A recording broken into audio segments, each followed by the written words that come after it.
All right, thank you guys for being on our team call tonight. I am really, really excited because we have my friend Amanda Grubb. She is amazing. She's a rock star.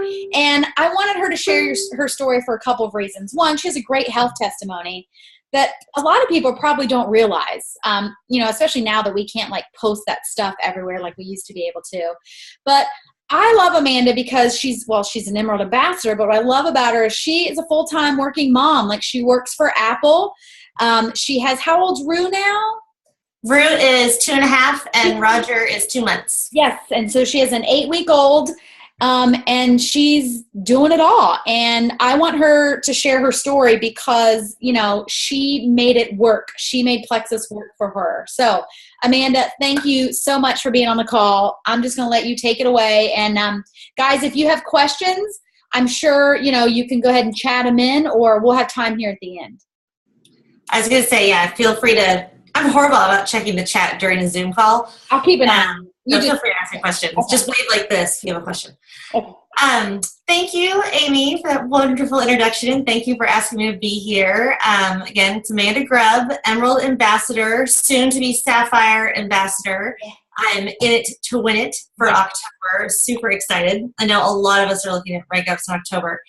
And like Amy said, I work full time. I work at Apple full time. It's a really demanding sales job that I work at, and then I also have the husband, the kids, and Plexus, and then there's life on top of all that.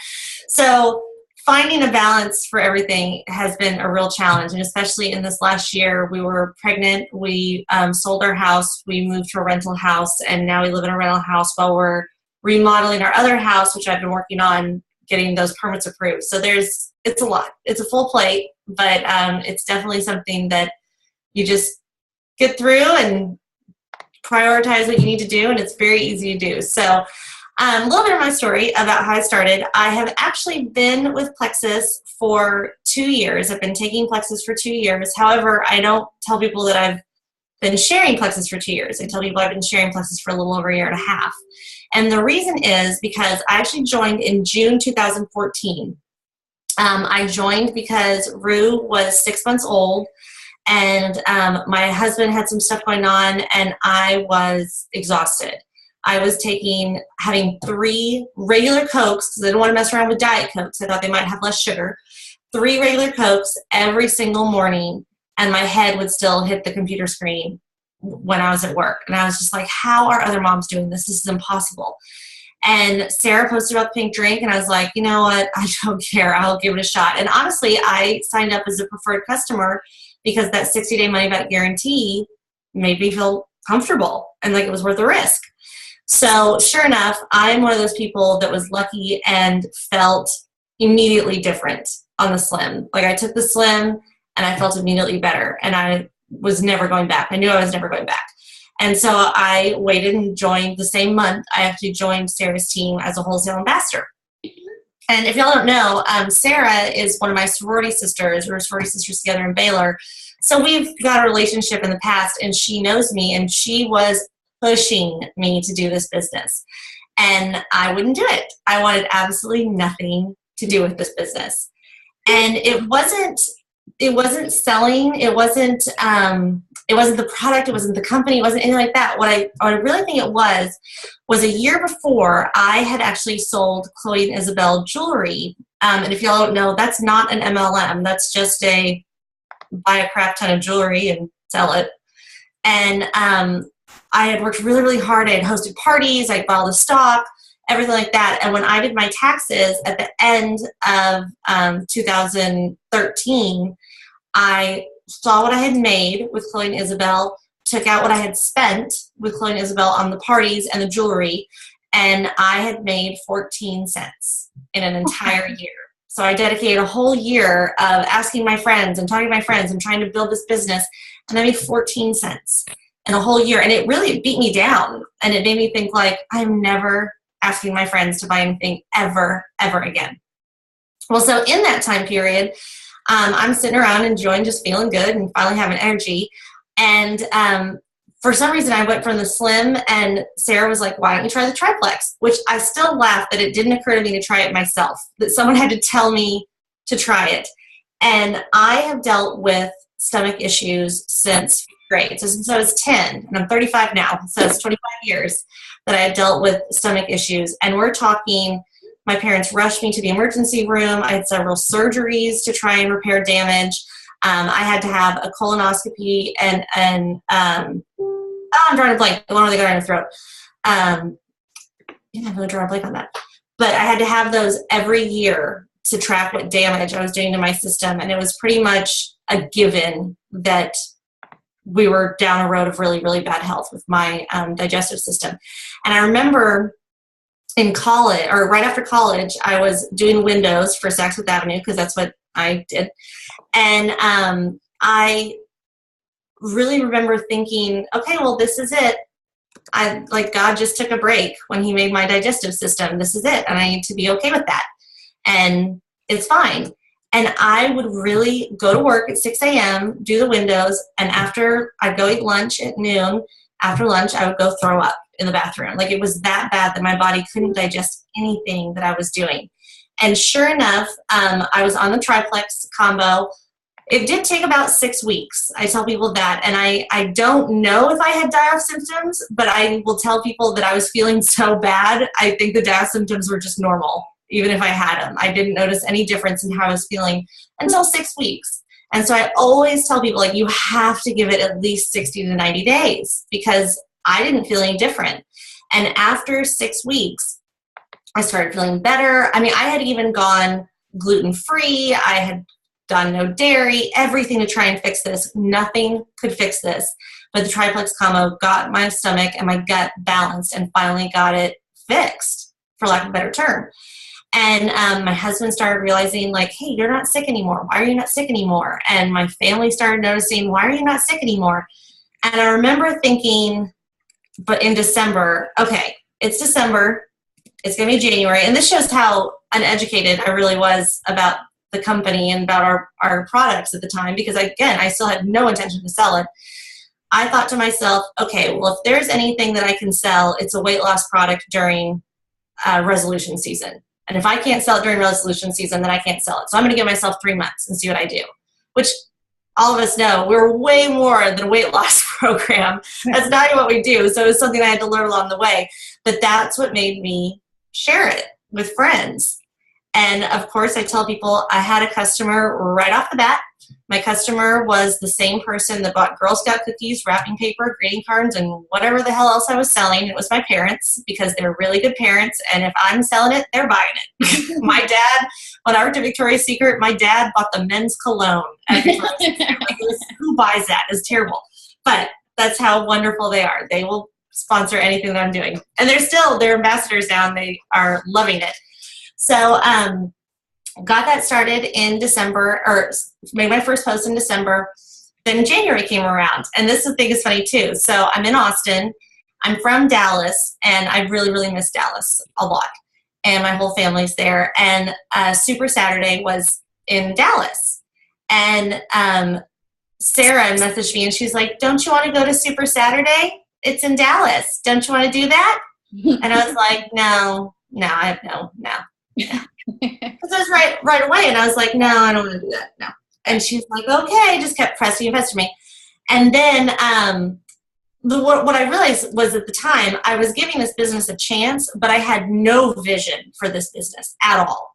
It was a gamble to me. I was really doing this business as a gamble. And what actually gave me that vision was after I read The 4-Year Career by Richard Bliss Brooke. And I'm obsessed with that book. And the reason I think it is so huge for plexus people to read that book is because it bases network marketing on saying, if you dedicate 4 years of your life, yeah, here Amy has it, she knows. I got it. Yes. If you dedicate 4 years of your life to network marketing, you will be successful with network marketing. If you do what you need to do for 4 years, you will be successful if you commit to 4 years. But I was remembering that I saw Sarah posting that the average diamond in the company hit in 2 years. And so I thought, gosh, Ruth's a year old. She was a year old at the time. And I was like, I could be making that kind of money by the time she's 3. I was like, yeah, I'm doing this. I'm doing this. And I knew that by the time she hit 3, I wanted to be making that kind of money. That was my goal. And she's not 3 yet, so that's why. I'm still on target with Sapphire than Diamond, so just so y'all know. But I knew that was my goal, and I knew it was possible to do that. And once I had that vision, then I had to develop my why. And I will say that took a little bit longer to understand. Convention rolled around in 2015, and I didn't go to convention either. And I will say I didn't go to convention because I didn't get the time off from work, from Apple. However, I still work at Apple, and I went to convention last year, and it made me realize I should have fought like hell to get that time off. There's no reason I couldn't have had that time off. I should have fought like hell to get it because it was this important, and this business is this important, and the opportunity is this great. And I didn't have my why established yet, so I didn't really know what I was going for more than I want to at least give this 2 years. So once I established the first why, which I'll probably laugh at this, my first why was $50 a month. That was all I wanted, was $50 a month. And it was because getting my hair done cost $150 every 3 months. And my husband always said, why is your hair so expensive? Why is a chick's hair so expensive? And I said, well, if I could just stop having that argument with him and stop listening to him whine about my expensive hair, right, I would love that. So $50 a month. Took a couple months, made $50 a month, no problem. I think it was the first month I actually made $50 a month, but I was right at the 150, so no problem. Next, we had our kid, and I thought, gosh, if we could cover the nanny salary, that would be huge. If we could cover the nanny salary. And that was like about $2,000 a month. Mm-hmm. And that took a little bit longer, and it took a lot more work. But I had that dollar amount in my head. And even when I hit $1,700 a month, I knew, I was like, we're not there. That's not close enough. I know it's almost covering everything, but it's not it. I need $2,000 a month. That's what I need. That's what I need. I was so focused on that. And once I hit that, then I thought, I've made it. I'm done. I can't, I've got a great job. My husband's got a great job. I can't think of anything else that we need. Everything's perfect. And Sarah challenged me, which I love this. She said, I challenge you to think bigger. Think bigger. What is your ultimate dream? And I, of course, have several ultimate dreams for life. But one thing is, like I said, my family lives in Dallas. My mother suffers from multiple sclerosis. And it's hard for them. We currently, at the time, lived in a 2-bedroom house, which was, we had a bedroom and the kid had a bedroom, and they didn't have a place to stay. So they never came in town because it was hard for her to stay, and it was hard for her to travel. And I thought to myself, I was like, if I could have a house with a mother-in-law suite that my mom could live in or just stay for a week, and she'd have her own bathroom and she'd have everything herself, that would be it. That's what I want. And to do that, I know I'm going to need to quit my job, and I'm going to have to focus on this house. So I'm probably going to need about $20K a month. And honestly, that's what I'm working towards right now. And we're working on the house right now. We bought the house. We're remodeling it. We're working on the permits. And I have completely designed a suite for my mother to be in. And it chokes me up because I giggle sometimes that I'm like, I'm doing this whole house for her. It's just for her, even though I would get to live in it full time. But it's huge to me to be able to have a place for my family to stay. Mm-hmm. And so what I kind of make sure everyone knows is once you get your vision and your why are two incredibly important things, because you need to remember that if you have those two things, if you have your vision and if you have your why, you're only going to go to your upline for random questions of hey, what do you think about this? What do you think about this post? You're not going to need to be pushed. Nobody needs to push you. If you've got your vision and you've got your why, you are pushing yourself. You know what you want in life, and you know that it is attainable with this business. How many people are doing great things with this business that is changing their lives completely? And it's every single day there's another person who is blowing through the ranks and having all this success and changing their financial future with this. And it's because they have the drive, because they have a select vision and a select why. So I encourage you, and I always tell my team, your why better not be to make more money, because that's vague. That's nothing. I want your why to be $100. I want your why to be $200. I want your why to be $30,000. I don't care what it is, but I want you to push and push and push and push and push until you get that number. Know why you need that number and know why you need that money. Working for it for more money is a valuable thing that's going to help your family. And, but yeah, knowing those two things, I think, is what really keeps me going and keeps me excited about this business. This is the most amazing company I have ever worked for. I will say there are other companies that I currently work for that find ways to not pay you your commission quite often. And there's a lot of money left on the table at the end of every year. Like if you do too well and do more than they thought you would, then they strictly don't pay you. And that's a contract they have to sign every year, that they're allowed to not pay you any of your money. So yeah, I'm really excited to get out of that job and go to a job that pays me extremely well for working even harder. Right. But yeah, that's about my spiel. I hope I took about like 15 minutes, but it was fantastic. And it gives me chills now, because I can remember when I think you and I had first met at the retreat that Sarah had, right? The very yes. And I can remember your why had just started to change, where you talked about the house for your family. So yes, and I was blubbering like a baby. Yes, it gives me chills to think that was not long ago, and here you're doing it. Yeah, and we got the house, and yes, we're ready to go. She's going to be in there. Here's what I want to hear, though, because here's what I hear a lot, and I probably make people mad now because it's an excuse that I'm too busy. I can't. I have a full-time job. So you had a full-time job. You have a full-time job. You also had a daughter. Tell me about how you managed plexus in the beginning. Because yes. I think a lot of times, I am plexus all day long now, practically, just because I work from home. And so I think people see that and forget that they don't have to do the same thing. Right. So in the beginning, because I didn't have the vision, I didn't really designate too much time to it, because I was starting off. And in the beginning, I designated one lunch a week, and it was Wednesdays. Thought it would be right in the middle of the week. And it was one lunch a week that I worked on plexus at work, and that was it. And then at night, I would go home, and before bed, I would read a network marketing book to kind of help create that vision. That's all I did. I'm not kidding, for like the first 3 months. That's all I did. So 1 hour a week, and I read network marketing books to give me new ideas and spark some vision and kind of get me understanding this business. That's what I did. That eventually evolved to working more lunches, and then I would come home and probably work like 30 minutes on the business at home, and then work after the kids went to sleep. Or I would do team training calls. I always scheduled them about 8:30 or 8, so that it was when Rue was having food, and then by the time I was done, she'd be ready for bed and stuff like that to balance that out. Right now, I am on maternity leave, which is really nice, but I will say it's not different that you have to schedule your time. You still have to schedule your time, or your day gets away from you.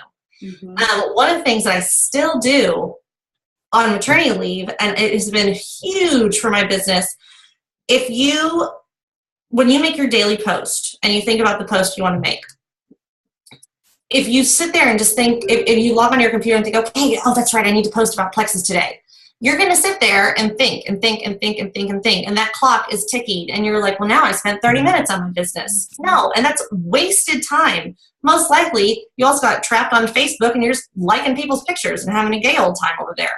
So what I do is on Sunday nights, I send myself 7 emails, and the emails are titled Monday post, Tuesday post, Wednesday post. And I know what I'm posting every single day about plexus. Now, does it change sometimes if plexus has an incentive? Sure. But the main point of that is that when it comes time to make the post, I'm literally going to my email, copying and pasting into Facebook, and the whole process takes about 15 seconds. So that's not even something that I count as plexus time, because it's really cutting and pasting. I've already thought it through. Not only do I get to know when I'm posting ahead of time and save time during the day.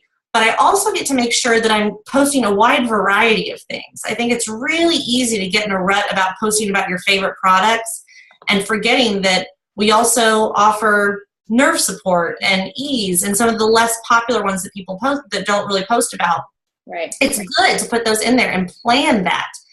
And then like now, I actually am going back to work in December because of our insurance and the way that the insurance is going to work. So I'm going to go back to work for a couple months. And I'm thinking, oh my gosh, how am I going to do Plexus and Apple? How am I going to do this? But that's just it. I'm thinking about it now. I'm thinking about it in October. What am I going to do in December? How am I going to organize my December? And when I realized, it occurred to me, okay, well, we're in cubes. I can't just talk on the phone. I can't talk Plexus during the day. What am I supposed to do? Well, I remembered I'm breastfeeding. Guess what? There's a mother-in-law room or a mother room where I get to go pump. Maybe I'm pumping. Maybe I'm not. That's what, and I said, you know what? I can take 3 breaks a day. I'm allowed 3 breaks a day to go pump, and that's when I'm going to go, and I'm going to take 30 minutes and work my Plexus business, and that's what I'm going to do during the day, and the rest I'll do it at night. Yep. But that's how I'm going to balance it out, and I have that set that's what I know I'm going to do. So I don't wake up every morning thinking, what should I do with Plexus today? What should I post today? It's a lot of thinking ahead, and you don't have to plan months in advance, but at least think about your posts a week in advance. And I always tell my team, when you stop posting on Facebook or when you take a break from Facebook, people assume that Plexus doesn't work, and they assume you're not taking it anymore. Yep. So they assume it didn't work for you, and then they assume, well, Amanda doesn't sell Plexus anymore, and she was posting about it, and I don't see it anymore. So guess what? When they decide to try Plexus, they're going to Amy. Yeah. Because they're like, oh, Amy's posting. I'm gonna go talk to her. Yeah. But so you still take it. It's so true. And I tell people that as well, because you wouldn't think, well, I just went on vacation. Like, people know. And I'm like, no. They are thinking, because they're used to you posting about Plexus, that you've quit, it hasn't worked. Or some of your skeptics are like, I knew it didn't work. I knew she quit. And they're waiting for you to quit. A lot of your closest friends and family are waiting for you. They are. And you do not know if on that day, somebody in their mind, they were going to reach out to you about Plexus, but because you didn't post about it, they didn't. Right. Exactly. People tell me, I had one, sometimes there's overlap in potentials. And I've had people say, like, look, I have watched this other person on Plexus, but because you live it and breathe it, and I know you know what you're talking about, because that's all you post and talk about, I'm coming to you. Because they want the coaching, they want the knowledge, and they want the training. And honestly, think about if you're going to think about if anything. I like to give the example of a Mexican restaurant, because I always hear Mexican food. Think about if you are posting about all these different Mexican restaurants, and there's tons of different Mexican restaurants, and then your friend over there is just posting about Taco Cabana. Well, if your friend wants to go try a new Mexican restaurant, are they going to message you? Are they going to message the person who's just posting about Taco Cabana? Mm-hmm. No, that doesn't make any sense. Right. And I know this is a little weird, but I'm going to say it too, because it helps my team. When people say, well, people don't want to try the product without a sample. Everybody needs to have a sample. So I don't have enough money yet to buy samples and give samples to people. I always tell people, this is the same thing. Think about the Mexican restaurant scenario. Yes. If you tell your friend, oh my gosh, we just tried this great Mexican restaurant the other night, you have got to go. Are they going to turn to you and say, I don't know, do you have a taco in your purse? Can I try it? Right. And they're not going to ask you, where was the chef educated? Where did they buy their ingredients? Like, what's their Mexico rating? They're just going to go try it. They just want to know that their friend loves something and they're going to go try it. I agree. Exactly. Yeah. So, Amanda, can you tell us what you do in your power hour, knowing that you probably weren't doing power hours when you were building your business, right? No. Okay. What do you do? I would say the power hour especially has been crucial during my maternity leave, because a lot of it I tend to do a lot more planning, and then I plan for that power hour. And what I'll do is I'll think about who I want to contact. A lot of times I do the 5-3-1. And that 5-3-1 can change. Sometimes if I'm diving more into my team, it'll be reach out to 5 wholesale ambassadors or 5 white lines on my team, then 3 potentials, and then 1 current ambassador. Stuff like that 5-3-1 rule is going to change, but that's typically what I stick to during my power hour. A lot of it is verbiage. Like I decide, okay, this is my list of 20 people. I'm going to email all these 20 people today. And I want to stress that when I do this, I do separate it by the person. I don't say, okay, these are all my white lines. I'm going to email all of them. I actually look at the person, look at the name, and realize, does it make sense for me to email this person, or should I just pick up the phone and call them?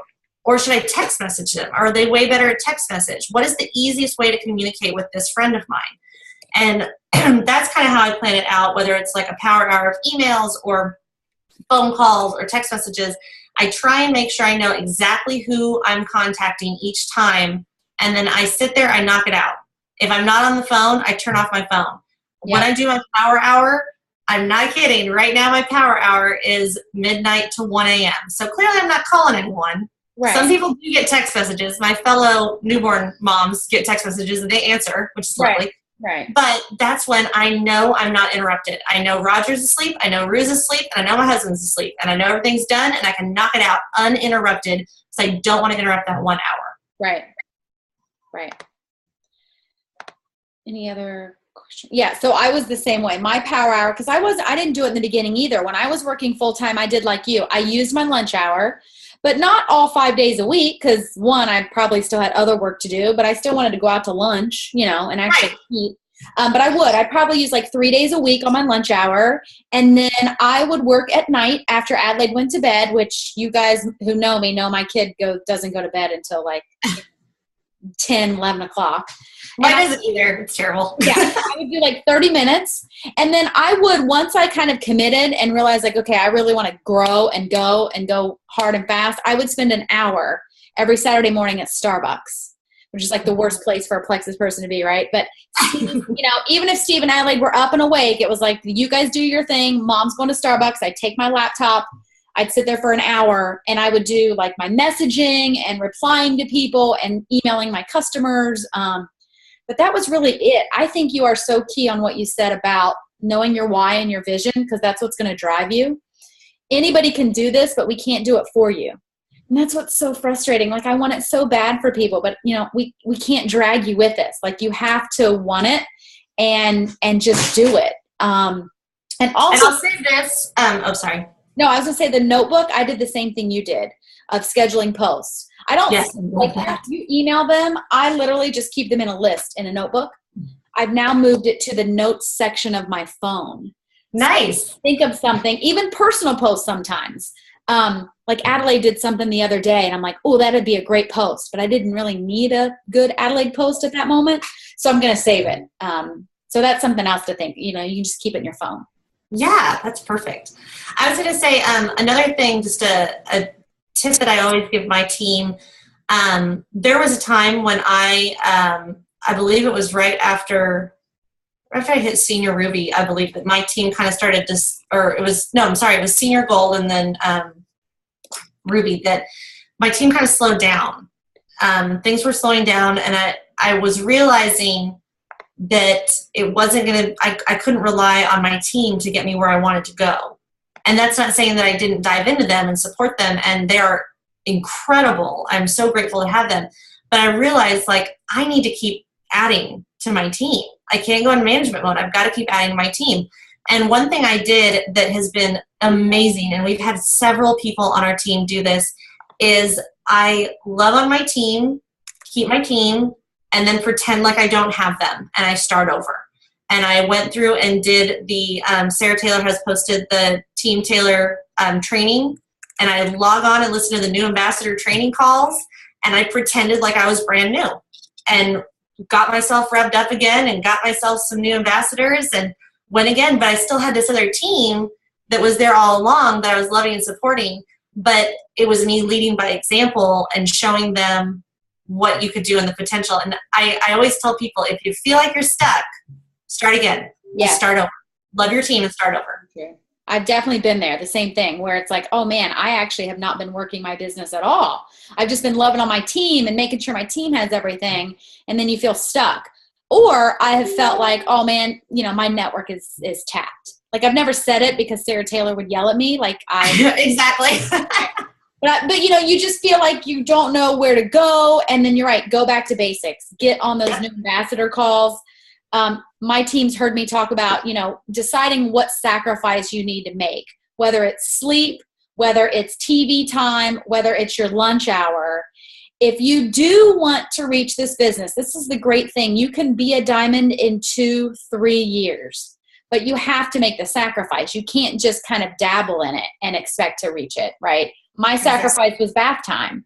My team's heard me say that a lot. That's just something Steve and I decided to do. Him and Adelaide, that's their thing. So I would be on a lot of those calls. But anyway, yeah. So I really, really appreciate it. Do you guys have any more questions for Amanda before we let her get back to the kiddos, since her power hour is not anything? I don't care. She's an open book. She's an open book. So ask her anything you want. All right. Everyone's saying thank you. Oh, y'all are so sweet. And Amy, thank you so much for asking me to be here. I love seeing all these wonderful faces. It's so exciting. Yay. All right, I'm going to stop.